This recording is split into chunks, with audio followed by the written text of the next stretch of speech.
Constellation Audio proudly presents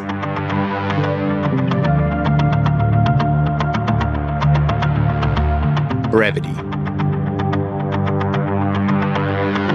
by Mark Johnston.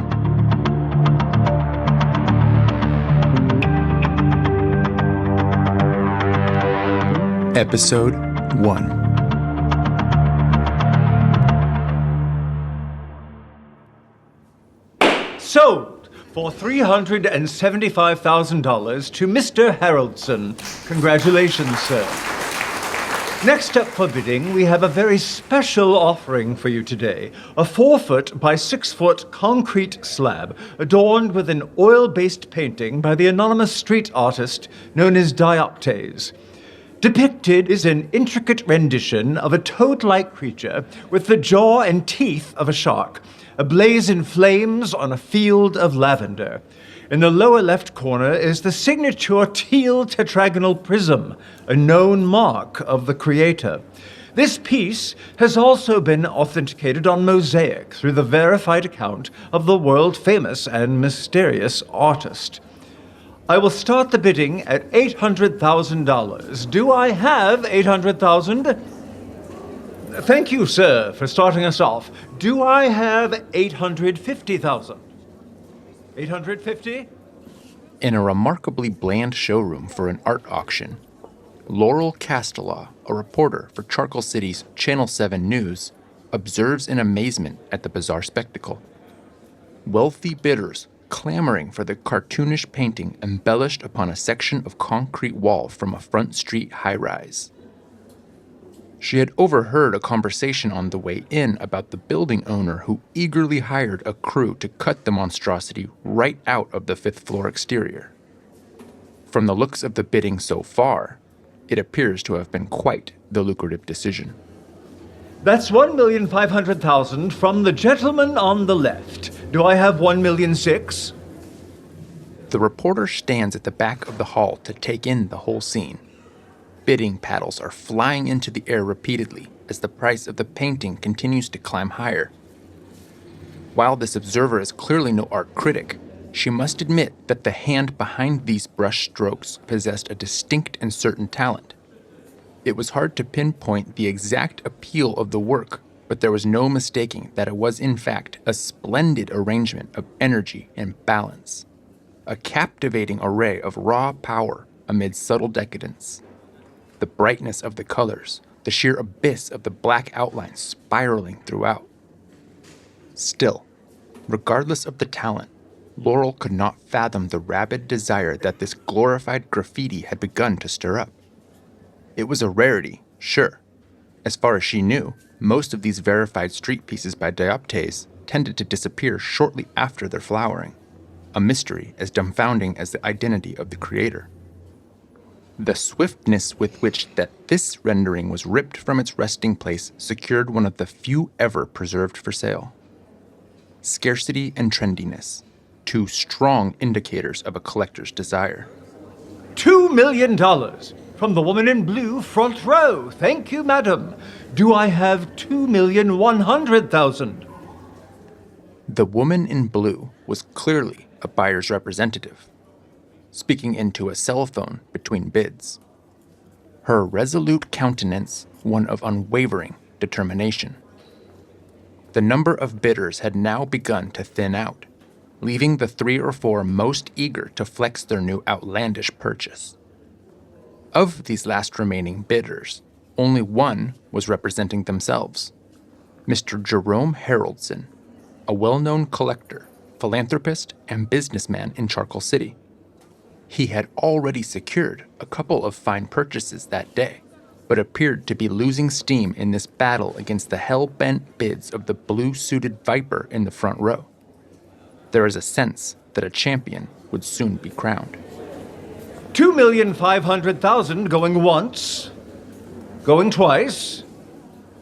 The auctioneer eagerly waves his gavel back and forth across the room to survey the hall for any last bidders. Sold to the lovely lady in blue for the fine sum of $2,500,000. The reporter shakes her head in amazement. completely awestruck by the perplexing developments. In the corner of her eye, she notices a figure quickly slip out of the double-door exit near to her. All she could make out was a dark beanie covering their head and a baggy sweatshirt concealing any semblance of shape. The shoes of the escapee stood out the most. Black Converse All-Stars, splattered with many colors of paint. Out of curiosity, she follows the enigma out of the room. Hey! By the time she makes it through the doors, the figure is gone, washed away in a rush hour crowd bustling down the busy street.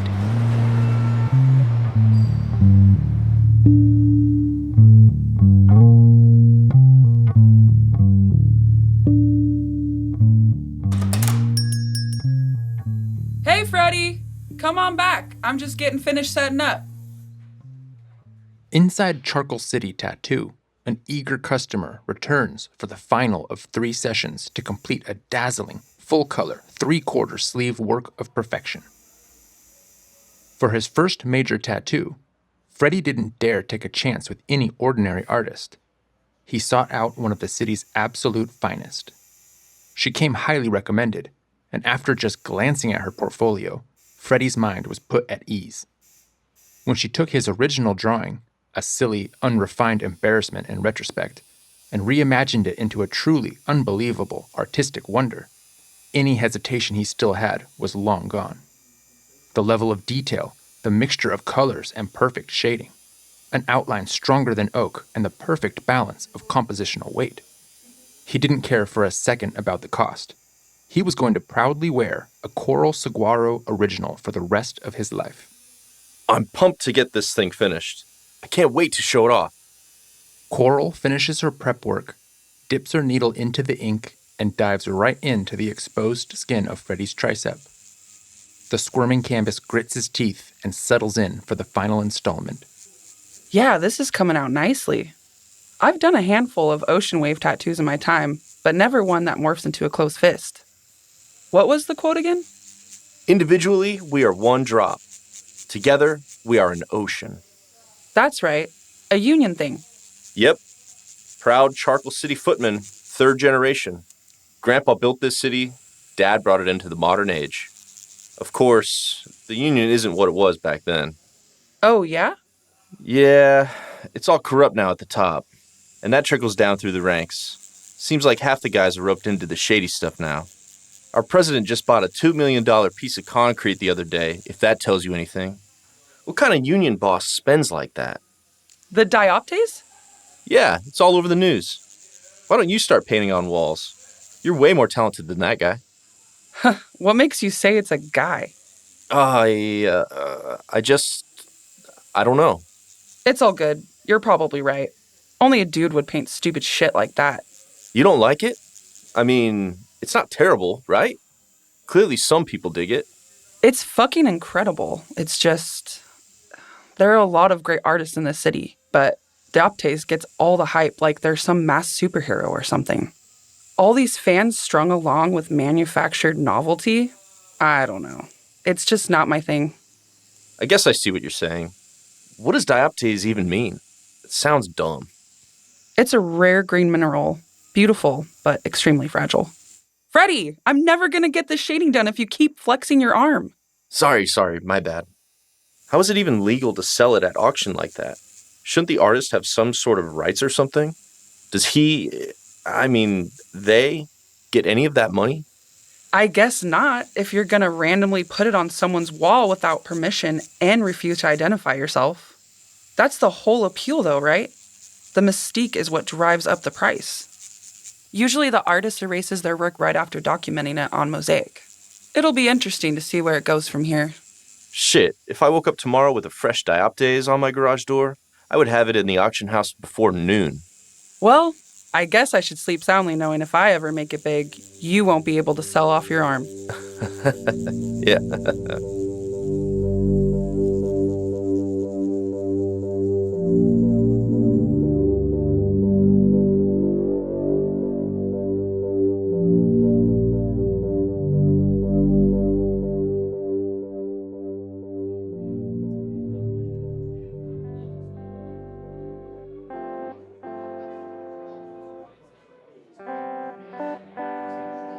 A shy teenage boy perched on a stool inside a guitar shop fumbles through the few chords that he barely knows.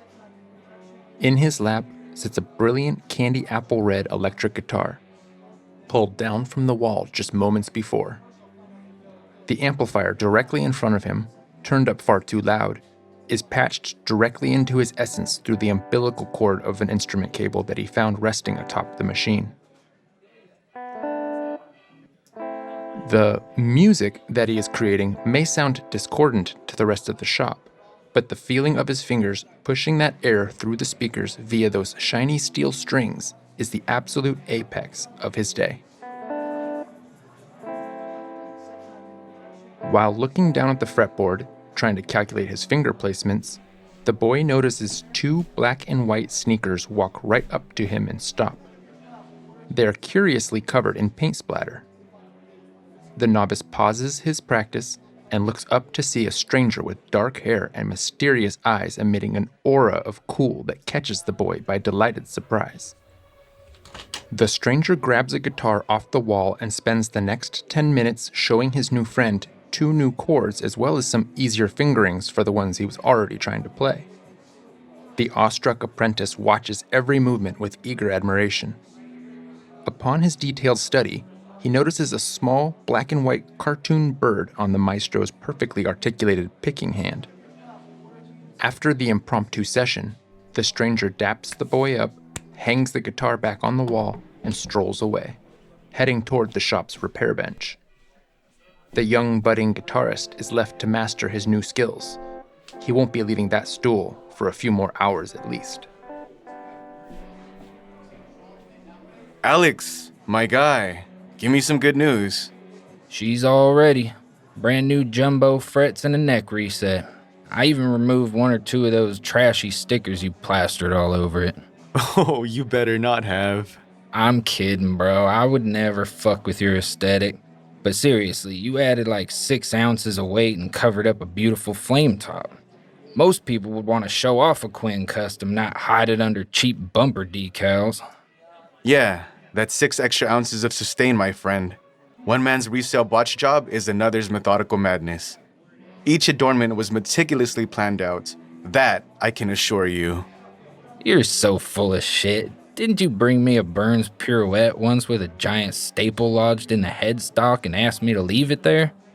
That one was a happy accident. The staple achieved perfect balance. If you say so. So what's up? You guys playing tonight? Yep, headlining the Topaz. It's been renovated, unfortunately. No cracked leather booths and beer-soaked planks. Probably sounds terrible in there now. We might debut a new song. It's only half ready, but heck, sometimes that's how they get finished, you know? Hell yeah, I hear you. All right, well, take good care of that Quinn. She may be ugly, but she still rips. After paying for his repairs, the stranger pockets his receipt and heads for the exit, only pausing to throw his hood over his head. The young boy immediately stops practicing on the fire engine Fury and hurries over to open the door for his impromptu teacher. Thanks, little man. As he moves through the doorway and brushes past the teen, the stranger feels a nimble finger reach into his pocket and remove the paper. The man pauses for a brief moment, considering whether anything should be said, then decides that it's harmless and continues on his way. After he leaves, the young guitarist hurries back to his stool perch and unfolds the receipt to see the name of his new musical hero. The name on the credit card used is right there in black and white: Christian J. Archambault.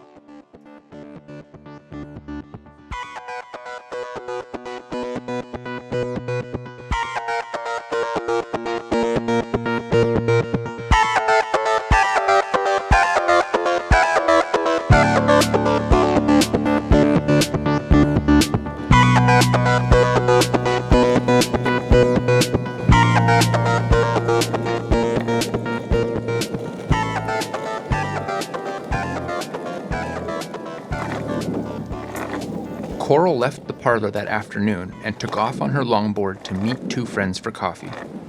With heart-pumping music in her headphones, she weaves a path between the sidewalk and bike lane. dodging the annoyed pedestrians. Longboarding through the city never failed to clear her head. Unlike most of society, her workday commute was actually a lovely, meditative experience. When she arrives, she picks up her board and opens the door to Cafe Elixir. Coral was unfamiliar with this little bistro. After looking around, she's delighted to see that it is one of those establishments that allows local artists to display their work proudly. The walls are adorned with dozens of amateur paintings from all sizes and styles. Aside each one is a small, handwritten note with the work's title, creator, and respective price. Even though most of the art lacked any true head-turning quality, Coral found the vibe quite comforting. It sure beat the lame corporate prints thrown onto the walls of all the franchise coffee shops around town. After spotting her friends in the corner, she moves across the room, props her board against the wall, slings her backpack over the chair, and takes a seat. Gage and Jem had Coral's coffee already ordered and waiting for her at the table. They knew exactly how she took it, a dash of soy and just a pinch of sugar. Gage, one of the city's most talented and in-demand hairstylists, and Jem, a digital animator, had been Coral's best friends and pseudo-family for longer than she could remember. These were her people, her rock, a comfort she never took for granted. Ah, the Ink Queen has finally arrived. Pray tell, how many fortunate fans got the privilege of wearing one of your masterpieces today? Just 2. Finished up that cool ocean wave sleeve and knocked out that neck piece for Ramaya. Oh my gosh, that was today? I love Ramaya. Yep, pretty cool experience. There were a few paparazzi waiting for her outside the shop. Poor girl. Holy hell, Coral. You're taking celebrity clients now? Do you know what this will do for your career? Probably just double the length of the wait list. I know, it's crazy. I love my job. How did you land that again? Not exactly sure. She wanted a neck tat done while the tour was in town, and someone from her team found my mosaic page, I guess? That is so wild. We should celebrate. Yeah, I agree. But maybe later. Coffee will do for now. Cheers. This place is cool. Never been. And the coffee's not bad. Yeah, almost too trendy though. I think I'm gonna start going back to that Colombian place. You really can't beat the vibe. Oh, I like that one too. They have the best music. And you can pay with Noble Coin there. Oh, here we go with the crypto again. Come on, Gage. Stop living in the past. As the conversation drifts into the merits of blockchain technology, Coral's gaze glides up and down the walls, scanning all of the mismatched art cursorily hung throughout the room. When her eyes make it to the wall directly behind the front counter, she rests her focus on a small, framed acrylic painting. The subject is mostly abstract, with numerous, vivid colors. In the lower half, blues and indigos with whispers of white. In a transition into the upper left corner crept warmer colors of brown, orange, and maize. Upon closer examination, a silhouette appeared near the center. It was a snowflake, oddly hidden in a field of cayenne red. It held a shimmer as if it was melting, a glimpse of radiance in its final moments of existence. Coral is taken aback. The painting is remarkable, sure, but there's something about it that gives her pause, something strikingly familiar. Whatever it is, it makes her feel something, the way good art should. She eagerly waits for a chance to get a closer look. An hour or so later, as the 3 friends finish both their coffee and conversation, hugs are exchanged, and Coral heads to the front counter before leaving. Hi. I'll take a small light roast to go, please. With a stopper, if you don't mind. I'm on my board. Sure thing. Hey, can you read the info next to the painting behind you? The little one with the snowflake? Of course. That one has been here a while. Maybe a month or more? Let's see. The title is Brevity, and the price is $200. Looks like the artist didn't leave their name on this one. We usually sell the paintings here and reach out to the artist, but when there's no contact info, that usually implies it's a donation. We raise money for an animal rescue. I see. With a better view, the work is even more magnificent than it appeared from across the room. Colors so perfectly blended it made Coral jealous. Even the frame is just right, not overly bombastic or frivolous, a perfectly elegant choice for the hypnotizing composition. Coral couldn't believe there was no interest at $200. That's the way art is, though, she supposed. It speaks to some and not to others. I'll take it.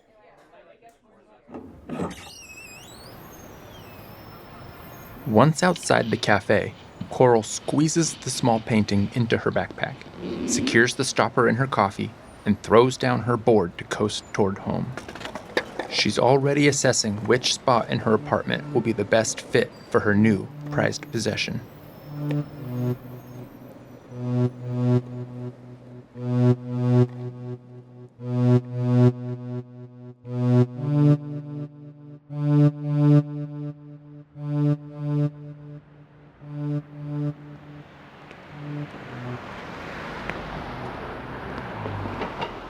Late at night, the sidewalks are mostly empty. A few cars pass by here and there as Christian strolls toward a crosswalk with his guitar case in one hand and a smoldering cigarette in the other. He has a slight pep in his step, still buzzing from his band's show an hour prior at the Topaz Club. Playing shows never got old. It was an undeniably euphoric feeling, sharing an energy with the crowd through a language of distortion, melody, and rhythm. Letting the sonic creations spawned out of thin air take over the room and move people together in a tidal wave of song. He loved showcasing the unique tonal resonances that he achieved from hours of tinkering in the loft with his plethora of vintage effects pedals. Luckily, his drummer, Laszlo, had a van large enough to fit the rest of the gear, so that all he needed to carry home was his beloved Quinn Custom. Alex at the guitar shop had absolutely perfected the neck adjustment, and the new frets were a glorious improvement. Christian takes another drag of his cigarette as he crosses the silent street, his paint-speckled shoes nearly skipping with delight. What a night it had been. As he reaches the other side of the road, Christian approaches a row of dark, closed businesses. A pawn shop, a Moroccan restaurant, then a cell phone store. Next on the block was Cafe Elixir, the neighborhood's trendiest coffee spot. The light is dim, but the combination of moonlight and street lamp provide just enough to barely see inside. Christian sets down his guitar, presses his face into the window, and cups his hands around his eyes to see more clearly. Behind the front counter, he can just make out an empty spot on the wall where a certain painting once hung. The window gazer takes a step back, picks up his guitar, pulls a long draw of the dwindling cigarette, and tosses it away. A surreptitious smile creeps across his face, and he continues on his twilight stroll toward home.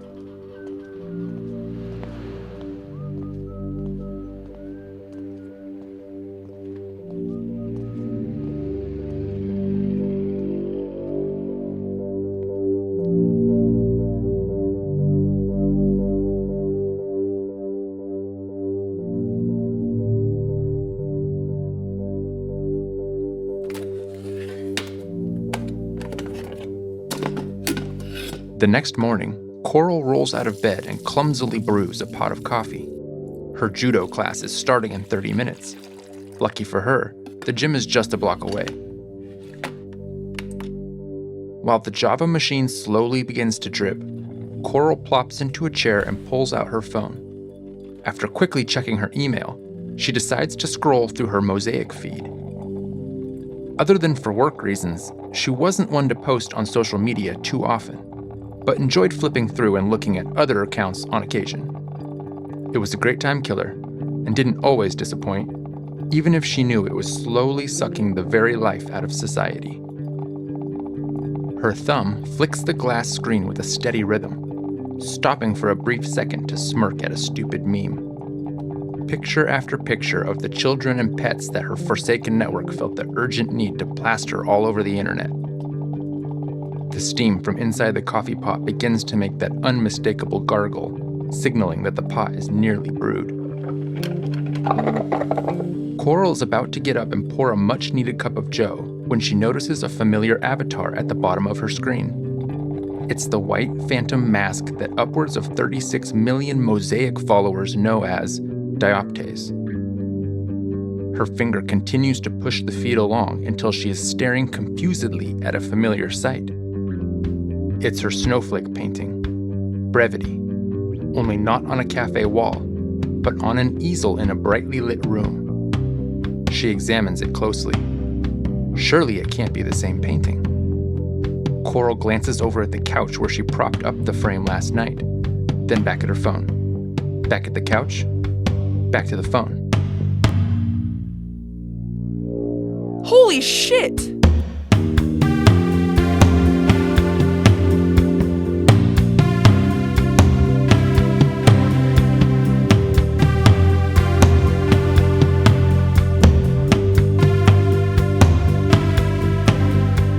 Voice acting for this episode provided by Bob Cooner, Molly Lynch, Tara Kempton, Scott Wike, CJ Cinco, Jules Byrne.